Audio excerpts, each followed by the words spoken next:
Di tengah ketidakpastian geopolitik global dan karena Indonesia berbatasan langsung dengan negara-negara yang pernah berkonflik perbatasan di masa lalu, sehingga Indonesia berkomitmen untuk terus meningkatkan kapasitas alutsista militer dan pasukan penjaga perbatasan di seluruh wilayah kedaulatan Indonesia dari berbagai kemungkinan ancaman luar.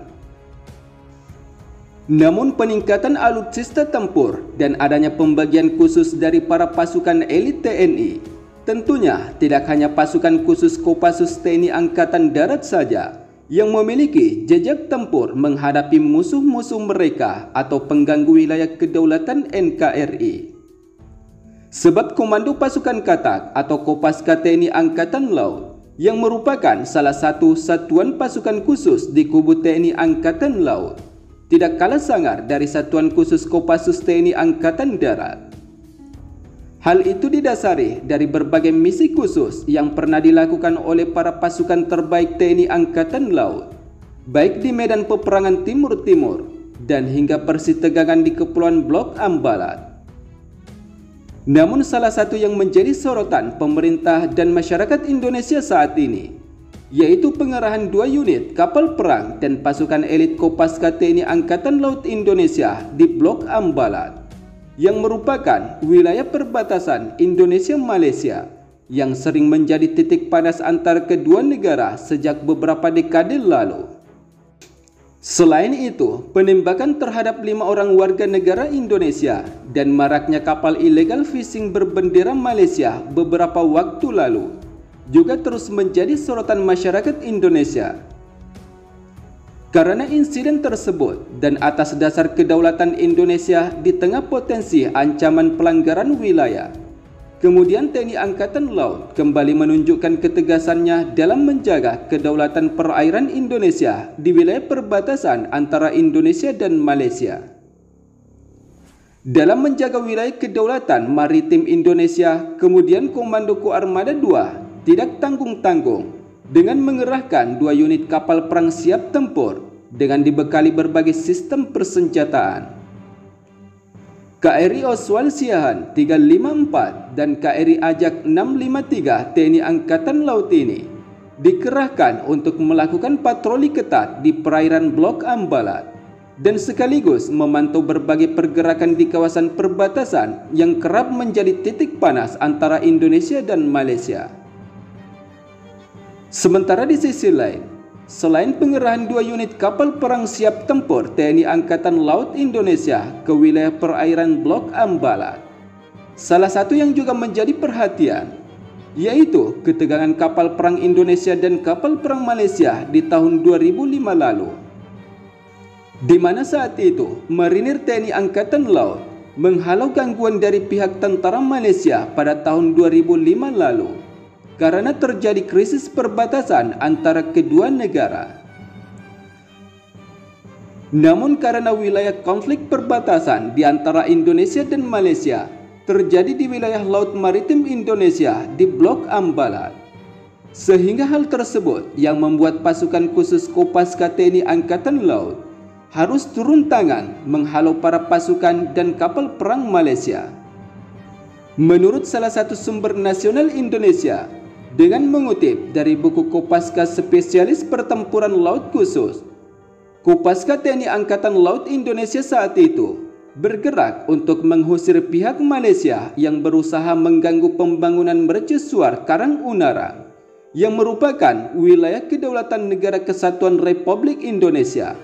Walaupun saat itu Malaysia juga melakukan klaim yang sama. Sementara di sisi lain, jika kita melihat berdasarkan sejarah munculnya sengketa batas wilayah Blok Ambalat Indonesia-Malaysia ini telah terjadi sejak lama, di mana sengketa batas wilayah antara Indonesia dan Malaysia telah menjadi isu yang kompleks dan sensitif. Salah satu titik perselisihan yang terkenal adalah sejarah munculnya sengketa batas wilayah Blok Ambalat antara Indonesia dan Malaysia. Hal itu dikarenakan wilayah Blok Ambalat telah menjadi subjek dari konflik yang berkelanjutan antara Indonesia dan Malaysia. Konflik ini terjadi karena Blok Ambalat mengandung cadangan minyak dan gas alam yang melimpah, dan jika dimanfaatkan secara optimal, dapat bertahan hingga 30 tahun ke depan sebagai aset negara. Sengketa batas wilayah Blok Ambalat antara Indonesia dan Malaysia ini memiliki sejarah panjang yang dimulai dari berbagai perjanjian dan tindakan yang dilakukan oleh kedua negara. Namun kali ini, kita akan mengupas berbagai aspek sejarah dari sengketa Blok Ambalat antara Indonesia dan Malaysia. Pertama, sengketa ini berakar dari saat kedua negara melakukan penelitian zona ekonomi eksklusif atau ZEE mereka. Penelitian ini membuat kedua belah pihak memiliki klaim atas wilayah yang sama, termasuk Blok Ambalat yang saat ini diperebutkan. Titik permasalahan kedua, yaitu pada 27 Oktober tahun 1969, ditandatangani Perjanjian Tapal Batas Landas Kontinen Indonesia-Malaysia yang menyatakan bahwa Blok Ambalat adalah milik Indonesia. Namun perjanjian ini tidak mampu mengakhiri konflik yang ada sepenuhnya. Kemudian titik permasalahan ketiga, yaitu lahirnya konflik antara Indonesia dan Malaysia yang semakin memanas, terutama pada tahun 1979. Ketika Malaysia menyangkal perjanjian tapal batas landas kontinen, Malaysia bahkan memasukkan Blok Ambalat ke dalam peta wilayah mereka yang tentu saja ditolak oleh Indonesia.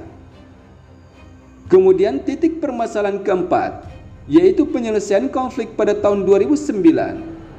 Pasca memanasnya hubungan Indonesia dan Malaysia di tahun 2005, di mana Presiden SBY dan Perdana Menteri Malaysia Abdullah Ahmad Badawi mencari penyelesaian politik untuk mengurangi ketegangan dalam sengketa Blok Ambalat. Dalam pertemuan tersebut, kedua negara saling menyampaikan dasar hukum klaim mereka terhadap Blok Ambalat. Sementara di sisi lain, jika kita mengacu pada hukum laut atau UNCLOS tahun 1982, Indonesia diakui sebagai negara kepulauan yang garis pangkal penentuan wilayahnya ditarik dari wilayah kepulauan terluar. Sementara Malaysia dianggap sebagai negara pantai biasa yang hanya dapat menggunakan garis pangkal biasa untuk menentukan batas wilayah. Oleh karena itu, Ambalat diakui sebagai wilayah Indonesia sesuai dengan UNCLOS tahun 1982.